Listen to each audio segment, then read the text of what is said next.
Programa Fora da Curva, jornalismo, crítica e diversidade.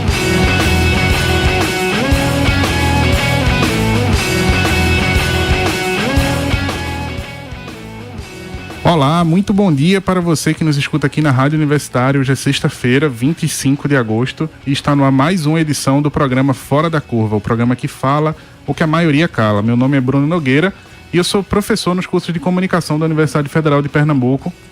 Estou acompanhado aqui no estúdio hoje pelo crítico de arte, curador e pesquisador da Fundação Joaquim Nabuco, Moacir dos Anjos. E hoje nós vamos falar para tentar entender um pouco por que o poder público tem se esforçado tanto em silenciar a cultura em Pernambuco. Bom dia, Moacir. Bom dia, Bruno. Bom dia a todos e todas. E hoje cedo nós tivemos uma edição especial no nosso programa com entrevista exclusiva do ex-presidente Lula na Coletiva de Mídias Independentes de Pernambuco, as rádios comunitárias e o programa Fora da Curva. Essa entrevista exclusiva sinaliza a importância que o jornalismo independente e a comunicação pública estão adquirindo no cenário atual. A entrevista já está disponível nas páginas do Facebook da Marco Zero Conteúdo, Universitária FM e do programa Fora da Curva. E essa edição especial do Fora vai ser veiculada novamente pela nossa rádio pública às 10 horas da noite. O ex-presidente Lula participa logo mais às 4 da tarde de um ato público na Praça do Carmo, no centro do Recife. E, voltando ao tema de hoje, sobre a cultura, se você tem uma opinião ou dúvida sobre o assunto, é só entrar em nossa página www.facebook.com/programa Fora da Curva. Lá você também pode acompanhar a transmissão em vídeo diretamente aqui do estúdio, mandar perguntas e mensagens para lermos ao vivo. Bom, desde o ano de 2013 que o Recife vem passando por um verdadeiro apagar das luzes das ações culturais que partem do poder público. Para ter uma ideia, nesse período encerrou o sistema de incentivo à cultura, né? Nós não temos mais um mecanismo oficial de apoio à cultura pela Prefeitura do Recife. Diversos espaços públicos como o Pátio de São Pedro foram abandonados e hoje estão entregues ao crime, cercado por lixo. Foi encerrada a publicação da Agenda Cultural do Recife. Os grupos de folclore foram proibidos de realizar festejos de rua, encerrando uma importante tradição cultural da cidade. A gente pode somar ainda a prática recorrente do atraso ou não pagamento de cachês a artistas da cidade que se apresentam em festas como Carnaval e diversas outras ações que vão contra o Plano Municipal de Cultura da cidade, um documento criado justamente para guiar e dar norte às ações da Prefeitura nessa área. Tem mais coisa, muito mais coisa, na verdade, né? A gente vai tentar falar um pouco de tudo aqui hoje. Mas para começar, Moacir, eu queria saber a sua opinião. Por que esse esgotamento, por que esse sucateamento da política pública de cultura no Recife? Bom, na verdade, eu acho que esse sucateamento, que você chama de sucateamento, expressa um desinteresse, uma apatia, quase e um desprezo, né, das nossas chamadas elites, né, por tudo aquilo que desarruma um pouco o que está assentado, o que garante, inclusive, a posição desses grupos que estão secularmente no poder, garante a estabilidade dessa posição desses grupos. E a cultura e a arte é um desses elementos que mais perturba essa ordem das coisas, que mais desacomoda essa ordem das coisas. Então, esse desinteresse, essa apatia e esse desmonte que tem sido feito na cultura e na arte de Pernambuco, na política cultural, no desmonte do esboço que havia de política cultural no estado e na cidade do Recife, né, expressa um pouco esse combate, não, esse desprezo, essa falta de interesse nessa dinâmica cultural e artística. Mais particularmente, mais especificamente, é notável, né, quando se compara o que tem ocorrido nos últimos 10 anos aqui na cidade com o que ocorreu no início dos anos 2000, quando talvez pela primeira vez, ou numa das únicas vezes nessa cidade, em particular no Recife, né, mas com repercussões para outras cidades, houve de fato a proposta de instituir uma política cultural na cidade, na gestão de João Roberto Peixe.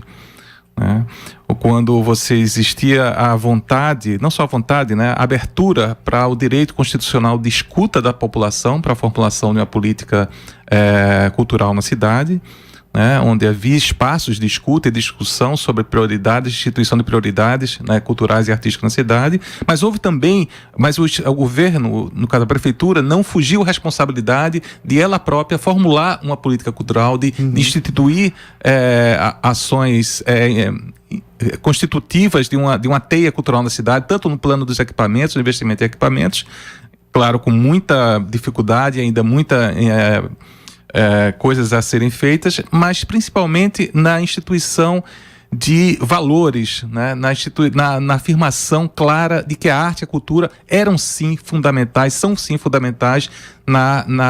para a cidadania, para a constituição de uma teia social e cultural forte que possa fazer com que a população sinta-se mais representada, né, nas ações governamentais. Hoje, como eu tinha comentado, a gente não tem mais o SIC, né, que é o Sistema de Incentivo à Cultura, mas nós temos alguns editais específicos, editais para dança, um edital para circo. Você acha que esses editais, a gente pode colocar até o Focultura aqui nessa conversa, eles garantem, de fato, uma continuidade da atividade cultural? Né? Olha, eu acho que os editais evidentemente, são importantes. Né? E são importantes que eles sejam tem os editais descentralizados e tem aqueles que possam abarcar ações transdisciplinares que não necessariamente são catalogadas como atividades na dança, do teatro, na música, nas artes visuais. Né? São importantes, mas não resolvem a questão toda, porque os editais apoiam, né, são instrumentos de financiamento, né, mas que podem se perder em ações pontuais, em ações fragmentadas, se não responderem, se não estiverem a serviço, né, de um plano cultural mais amplo, onde existam prioridades claras, valores claros, a partir dos quais esses editais ou as propostas feitas aos editais serão julgadas e selecionadas, né? Senão você cai o risco de de se transformar, de aprofundar, na verdade, uma cultura do evento, né? A cultura das ações pontuais, né? Que podem nos dar muitas vezes a impressão de estarmos na ponta de lança das discussões artísticas, né? Mas que na verdade são eventos que não deixam nada, que não deixam rastros, que não deixam um sedimento, né? um chão para que essas ações se reproduzam no futuro e solidifiquem no futuro. É preciso pensar em ações não só que favoreçam a realização de eventos, né? Instrumentos que favoreçam a realização de eventos, mas ações também voltadas à formação, né? Voltadas à reflexão crítica, voltadas à conservação, no caso de acervos de ordem diversas que existem na cidade e no estado.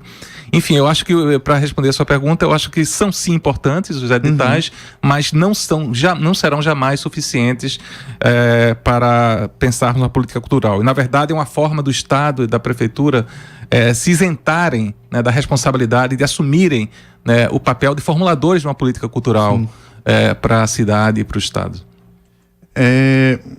A Prefeitura, ela decidiu encerrar a Semana de Artes Visuais do Recife, o Spa das Artes. E o edital de artes visuais, se eu não me engano, ele não teve mais edição desde 2015. Né? Com isso, a gente vive hoje em uma cidade com cada vez menos museu e menos espaço para as artes visuais.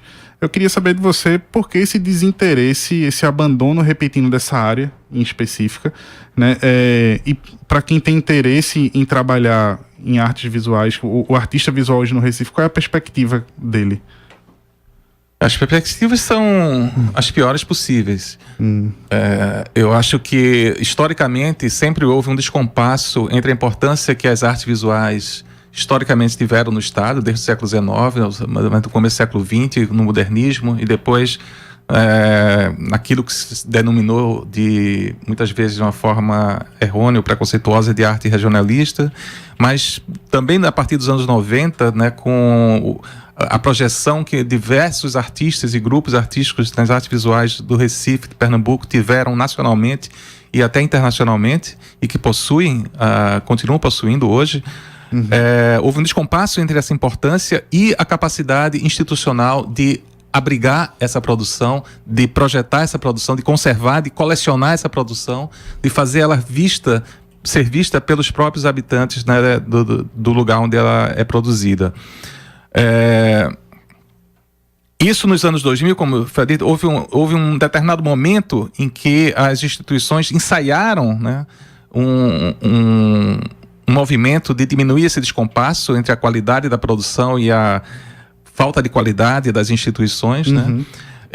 E o SPAR foi um desses elementos, né? Um desses elementos que foi uma proposta feita por um grupo de artistas, né?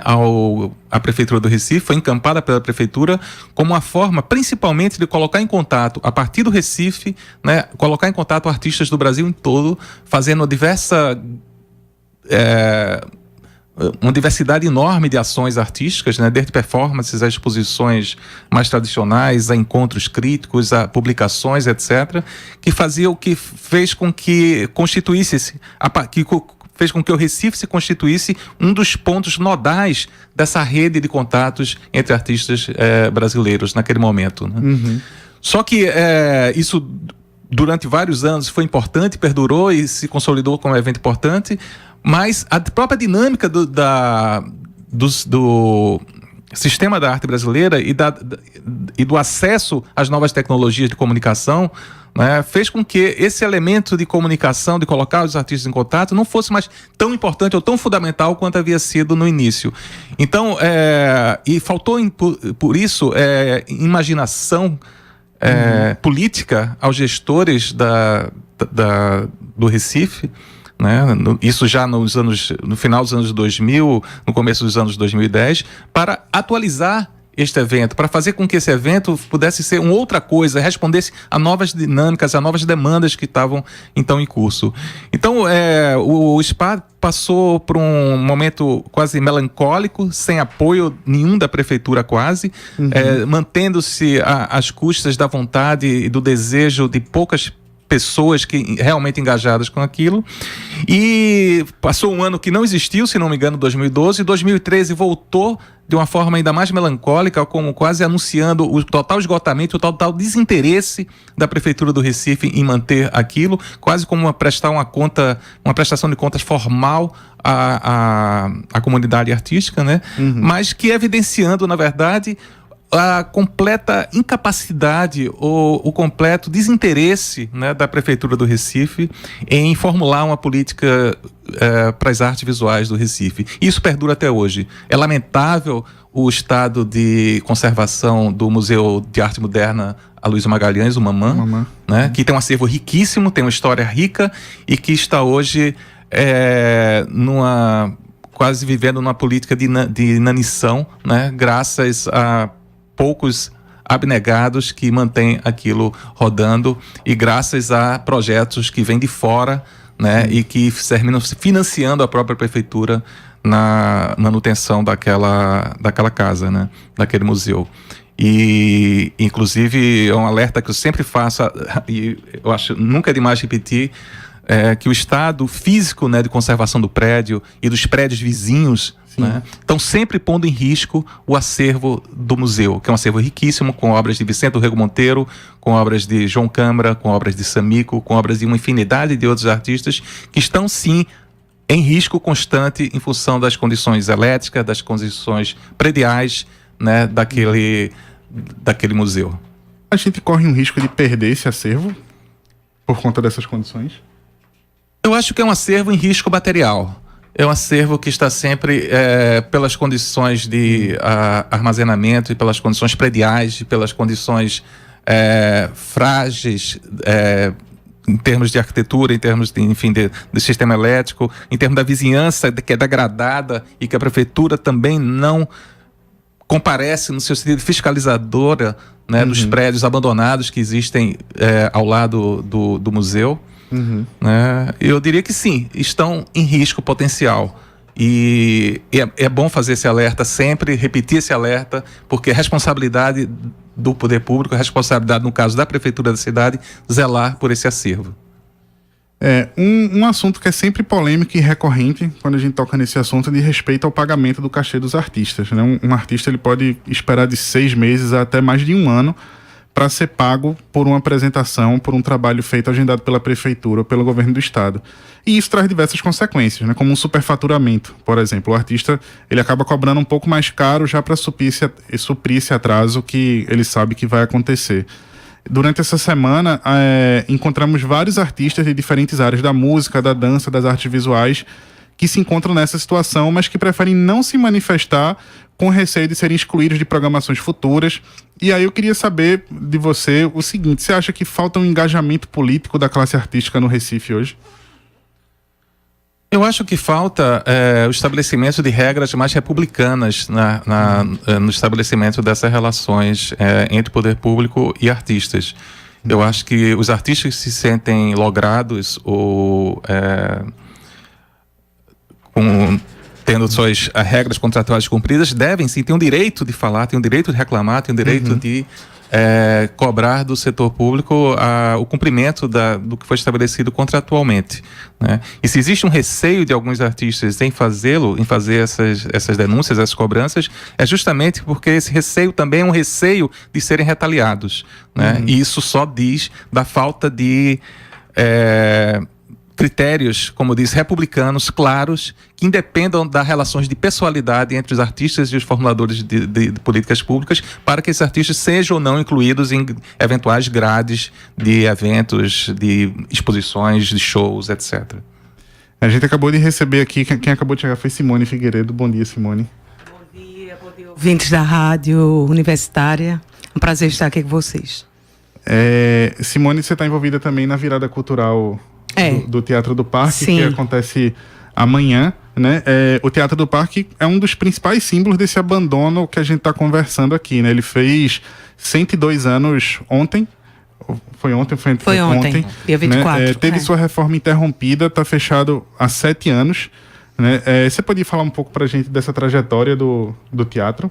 Posso. O Teatro do Parque teve que ser fechado em 2010 porque havia uma viga de sustentação no palco que estava comprometida. Foi o motivo de ter fechado. Foi o momento em que houve algumas mudanças políticas dentro da própria prefeitura.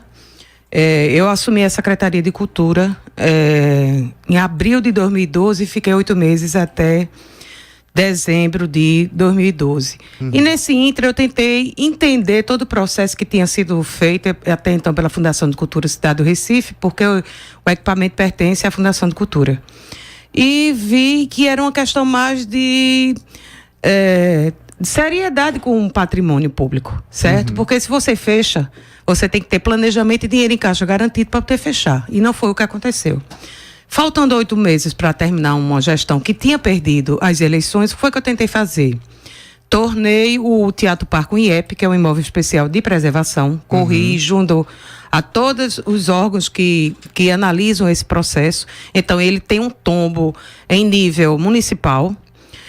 Todos os projetos hidráulicos, elétricos e da própria reforma, eles foram contratados e pagos até dezembro e ficaram na URB, e isso foi passado para a equipe de transição, que não foi uma transição tão drástica, porque até então o vice-prefeito era do PSB. Então ele acompanhou isso tudo. E aí a gente vê, como você bem falou, porque eu já me aposentei de serviço público, tive esse prazer antes que não me deixassem, né, do governo atual federal. E como eu tenho experiência e conheço muito bem a história do Teatro Parque, e sou atriz também, produtora, senti essa necessidade e fui convocada pelo pessoal para me ater a questão do parque. Nós tivemos ontem uma audiência pública na Câmara dos Vereadores. Ontem eu acho que a primeira vitória nossa foi tirar uma comissão, certo? Para acompanhar todo o processo licitatório e de construção da obra. Então, isso ficou registrado e é um compromisso da prefeitura, certo? Porque aí a gente vai ver também um engenheiro, um arquiteto do Ministério Público que acompanhe. Porque se a gente não forçar, vai ser mais um processo licitatório que vai ser abandonado, porque esse dois anteriores foram feitos e foram destratados. Então, essa licitação sai na véspera da virada acontecer. Então, ninguém é menino, a gente sabe que, claro, eles estão se armando, até porque a virada teve uma dimensão, né, uma visibilidade nacional. Sim. Então, o próprio Diógenes, agora estava aqui, vocês convidaram também, que encabeçou esse movimento, estava no Alto Zé Tupim, todo mundo já estava sabendo da virada cultural.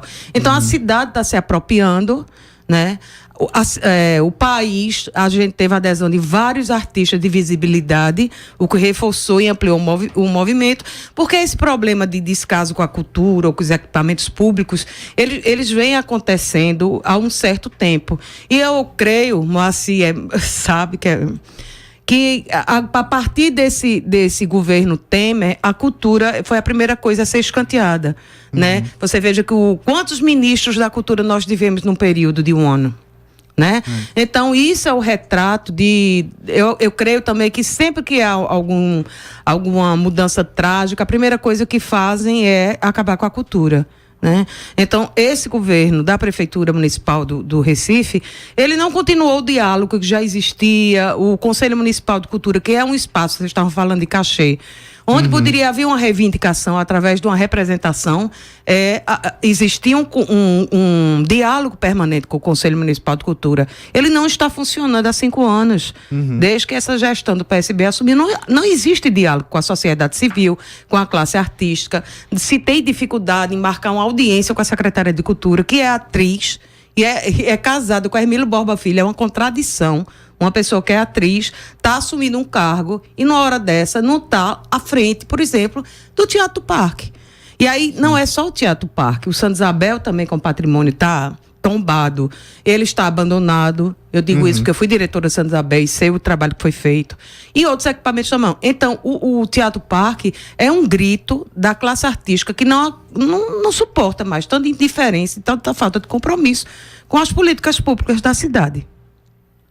E dentro desse pensar uma política pública, né, para a cidade, tem uma das ações da prefeitura, do governo do estado, que tem um impacto direto na cultura, é esse processo de gentrificação do Recife antigo, né, um processo de reurbanização, onde o investidor médio, muitas vezes, ele é afastado em busca de um investidor maior e, sem sucesso, acaba deixando espaço para o negócio informal, né? Com isso, galerias, casas de shows, teatros acabam deixando o bairro. Isso teve impacto, por exemplo, no Armazém 14, né, no teatro, e logo do lado dele a gente pode somar a isso que eu estou falando, aquela pavimentação de uma área pública, né, que seria destinada para um estacionamento, mas que a gente assistiu se tornar um camarote privado para eventos. Tudo isso que a gente está presenciando, que a gente está assistindo, a gente poderia entender de um certo modo que essas ações, elas fazem parte de um processo de privatização desses espaços públicos para a cultura da cidade. A gente deve se preocupar com isso. Eu acho que tem que se preocupar, porque fica muito restrito a um grupo. Né? E o Teatro Armazém 14, quando ele pertence à rede ferroviária, e quando Paulo de Renault administrou ele por mais de 10 anos, e quando foi solicitado para a recuperação daquele espaço todo ali, daqueles armazéns, foi dito que iria ser devolvido como um teatro modernizado. E ele se torna uma casa de eventos particular, de uma empresa. Então isso é preocupante, porque, por exemplo, existem alguns museus, como o Mamãe Jovem, no Pátio São Pedro, o Museu Chico Sainz, o Museu Luiz Gonzaga, que foram espaços que foram criados e que hoje passou, acho que uns 3 anos, 2-3 anos no início da gestão, sem ter gestor para esses espaços. Então as pessoas saem, porque como é que você vai trabalhar assim? Você não tem apoio, não tem gestor. Então eu não acho que seja, eu acho que é uma falta de compromisso mesmo com as políticas públicas da cidade. E tenho, assim, fico muito sentida porque a gente está tendo um retrocesso de todos os avanços discutidos com a sociedade civil, com os representantes de classe. Então, todos os avanços que a gente teve em 12 anos de gestão, agora elas estão sendo desconsideradas e escanteadas. Então, o que é que eu posso garantir num governo desse? Só complementando, que eu acho que, de fato, há esse movimento de privatização, né? E uma privatização burra, porque é quase autofágica também, como a gente já assistiu isso na Rua do Bom Jesus e arredores há muito tempo atrás. Está se repetindo, parece um novo ciclo, né, do mesmo tipo de investimento autofágico, em que esses grandes eventos, grandes casas de show querem lucrar o máximo possível, no menor tempo possível, né, em detrimento de pequenas iniciativas que podem fomentar com mais cuidado, mais atenção, a formação e a criação de um público, né? E esse descaso com essas pequenas iniciativas, né, que Simone falou aqui, das várias iniciativas que foram feitas pela própria prefeitura da cidade, né, nos anos 2000, como o Mama no Pátio, a Casa de Formação lá de Design, Formação em Artes Visuais, o Museu Chico Sainz e vários outros, Museu de Arte Popular, várias outras iniciativas que hoje estão fechadas ou praticamente fechadas, assim como o Teatro do Parque. E o que eu acho muito preocupante é que, assim como o Teatro Parque está há 7 anos fechado ao público, né, essas outras casas também estão mais ou menos aí, ou um pouco menos, ou um pouco mais fechadas. Você está privando toda uma geração do contato com equipamentos fundamentais. Em particular, o Teatro Parque, que eu sou de uma geração, como várias outras que vieram antes de mim, para o qual o Teatro Parque foi fundamental na formação cultural de um repertório, na formação de uma visão de mundo, né, seja através do cinema, muito forte para mim no começo dos anos 80, com a programação do Celso Marconi lá. Fantástico. Na música... Bergman, Bergman, Pasolini, Glauber Rocha, enfim, toda uma formação de um repertório, e que essa geração que tem hoje, digamos, 24 anos... ou seja, que passou dos 17 aos 24 anos aqui na cidade, né, nesse período de formação de um repertório fundamental que vai levar para o resto da vida, não teve acesso a uma casa fundamental de formação na área de música, na área de cinema, na área de teatro, enfim. E isso é muito preocupante. Você está privando toda uma geração, né, de uma possibilidade de ampliação da sua visão de mundo, da sua capacidade de enxergar o mundo de outra maneira. E é preocupante também para os proprietários daqueles restaurantes, daqueles bares ali, que caiu o público, e a Praça Maciel de Pinheiro, hoje à noite, você passa, um ponto de crack, de drogas. Então, essa juventude, de vez de estar nessa área, fazendo esse tipo de coisa, poderia estar assistindo um filme de qualidade a R$1, um espetáculo a preços populares. Quer dizer, eu acho, né, e foi discutido muito ontem na Câmara, que não é só a questão de segurança que você faz, tem cuidado com a cidade, é você oferecer aos jovens, principalmente, a oportunidade deles crescerem profissionalmente, intelectualmente, ter essa visão de mundo. E se você não oferece, você poda, o que a gente esperar, né? Bom, para encerrar a conversa da gente, eu queria uma avaliação de vocês em relação a uma confusão que é recorrente, né, nessa conversa toda que a gente está tendo, no que diz respeito ao lugar da arte e da cultura na política pública. Hoje a gente tem um cruzamento muito visível entre cultura, turismo e lazer, né, tanto na prefeitura quanto no governo do estado, e a gente acaba tendo muita ação destinada à cultura que vem da Secretaria de Turismo. Muitas vezes ações de arte e cultura acabam recebendo um tratamento de uma atividade de lazer. Como é que vocês avaliam isso? Esse cruzamento? Não, eu acho que é uma confusão muito grande, mas na verdade uma instrumentalização da arte, né?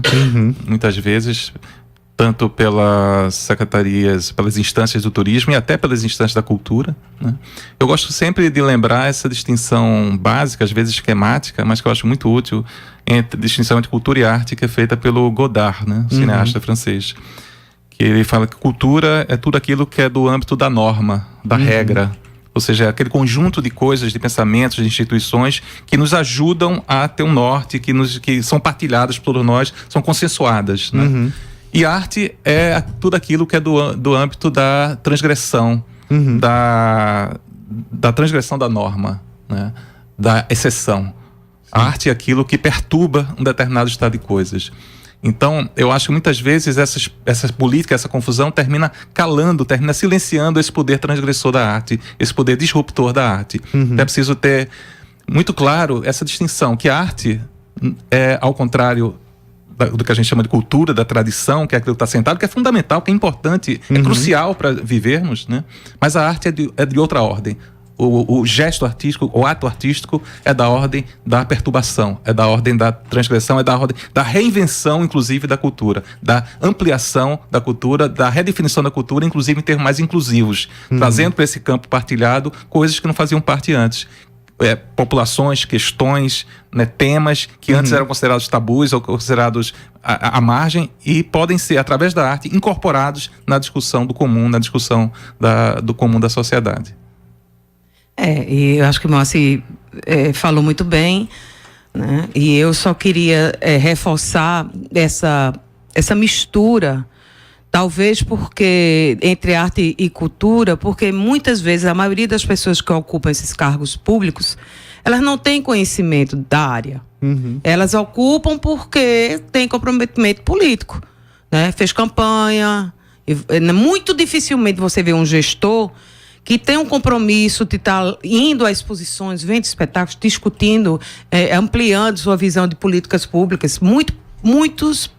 Pouquíssimos têm essa visão. Então fica sempre nesse campo, porque quando se tem uma visão, o Moacir, quando faz um trabalho de curadoria de uma exposição ou qualquer coisa, ele tem domínio daquela área para poder defendê-la. A mesma coisa quem conhece o universo artístico do Recife, de Pernambuco, não permitiria ou não deveria permitir esse tipo de confusão, porque a arte só para botar ali no aeroporto, saindo da mala, da esteira, para dizer que é São João Carnaval, pô, né?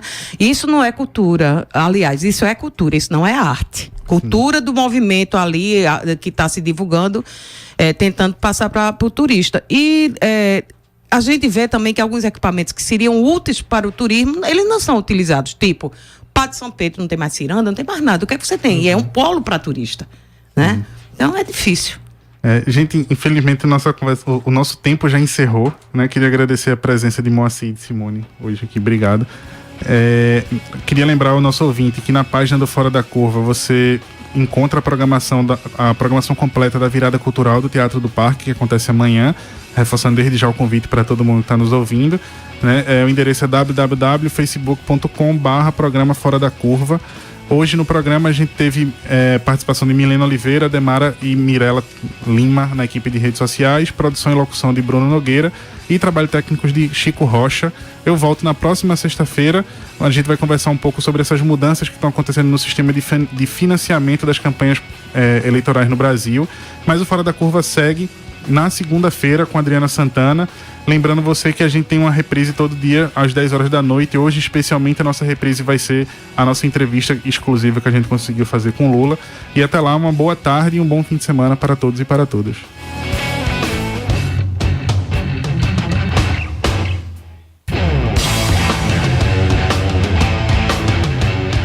O programa Fora da Curva é uma realização do Departamento de Comunicação Social com o apoio do Departamento de Sociologia, do Núcleo de Design e Comunicação do Centro Acadêmico do Agreste e do Núcleo de Rádio e TV Universitária. Parceria com o Marco Zero Conteúdo, Centro de Cultura Luiz Freire, Centro das Mulheres do Cabo, Centro Sabiá e Terral Coletivo de Comunicação. Esse programa fica disponível nas nossas redes sociais, na nossa página do Facebook, no canal do YouTube e no Mixcloud. A música tema do nosso programa foi composta pela banda Diablo Motor. Programa Fora da Curva. A gente fala o que a maioria cala.